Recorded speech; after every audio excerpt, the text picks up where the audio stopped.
Hello, BookTube.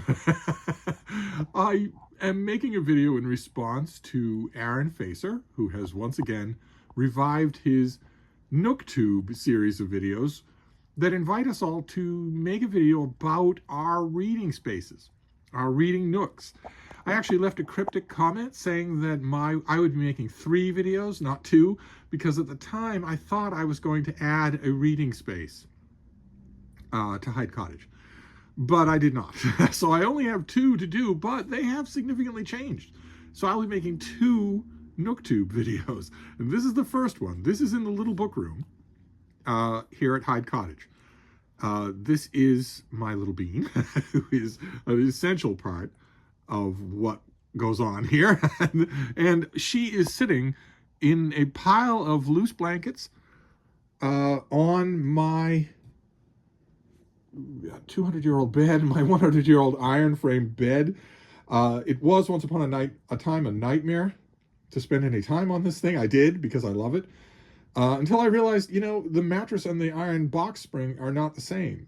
I can keep the one and get rid of the other. So I got rid of the mattress and bought one of those foam things, a foam mattress. A really cool experience where you get it all folded up and compressed, and you unfold it and it sort of assumes its shape on the floor. It was kind of a cool thing to do.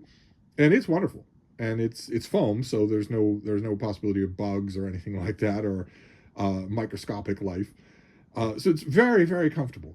I just have to remember to flip it over about every 3 months. We've got a pile of blankets with a baby on top. And then you've got the actual reading nook itself, which is different from what it was before. This is on the other side of the room. And I'll show you why. I'll show you why that is.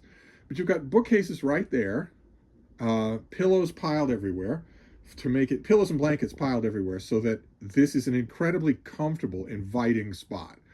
That's what I value. That's what I make it for. And right there at arm's length, right here, not you, it's not you, baby. Right there at arm's length, are my electronic readers, 3 Kindles. My Kindle Oasis at the bottom there has been acting up recently, which caused me to dust off the Kindle Paperwhite and the Kindle Basic to play around with them, field test them for extensive reading and see. And this is where the extensive reading happens. And then you've got the pillows. The wall has a silkscreen hanger from, there's Bigfoot. This has a silkscreen from the old downtown Boston Barnes & Noble. We had silkscreen book covers all over the 1st and 2nd floor. And then when we were told that that store was closing, the company said, you can keep those or throw them away. We're not going to use them in any other store. And I said, well, I'd sure like to have one. And everybody at the information desk said, the Iliad. So I have the Iliad here on the wall. And the reason I chose this, as opposed to any other artwork that I have, is that this is big but incredibly light. If this actually for some reason fell off the wall, of course the bean and I will be right here. I wanted to pick something that would not hurt, something that would not cause any damage at all. So that's up there. And this is where the reading happens. And then, of course, you've got a nightstand. Now, in between the nightstand and the bed, you can see the reason why I moved this. There is the only plug in this little room. There's no wall outlet anywhere else. The bed used to be on the other side of the room, and I used to have to run a wire across the floor. And that was necessary when I was doing that, because that wire also fed electricity to the AC unit in the window. But I'm not going to have the AC unit in the window for a good many months. So I figured as long as that's true, I might as well move everything over so that I don't need to run wires across the floor.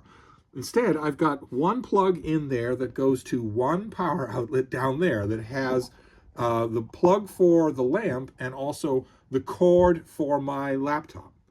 Because again, if I'm sitting up at pillows right here, I want to be able to reach over and grab an e-reader.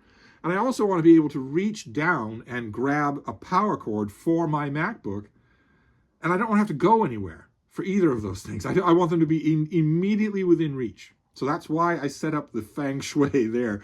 And this is the wooden nightstand with books on it, of course, paper books on it here. I've got the paperback of the library, which I've been rereading. I've got a big fat biography of Madame Chiang Kai-shek, which I've been rereading and loving, and these two new releases about masculinity in the Renaissance and a thriller. And the nightstand has a green shaded banker's lamp, and also, if we can see in here, we can move in here,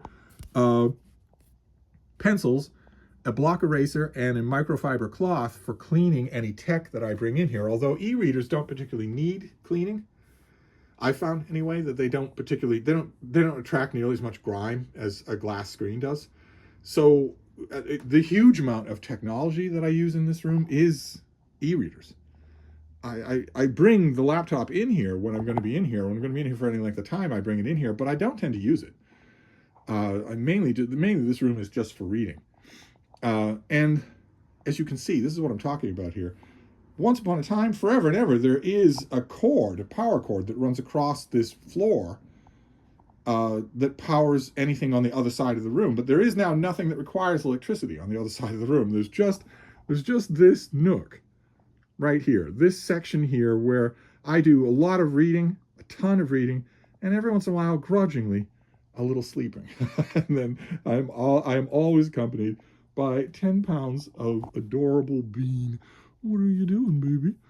Huh? What are you doing? What's that?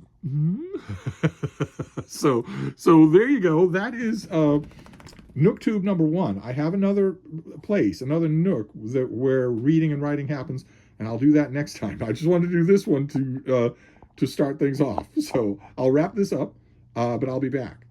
Thank you, BookTube.